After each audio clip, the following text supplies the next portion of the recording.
It's important to understand that your thoughts don't change your life, but your habits do change your life. If you really want to change your life, don't just be so fixated on changing your thoughts, but you've got to look at your habits. This is the connection that's very important, because you can have beautiful thoughts, you can have great thoughts, you can have, wow, life-changing thoughts, but until you convert them into behaviors and actions, then they will mean nothing. They are just there, but they are not being used for anything. So it's not the thoughts that change your life, but it is your habits that change your life.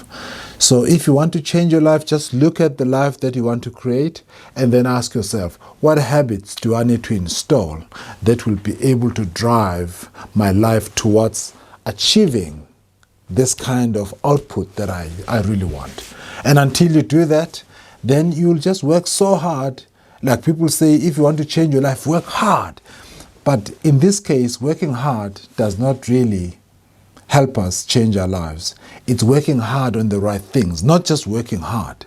So we need to be more focused on ensuring that whatever we're working hard on actually works, which means that it's effective.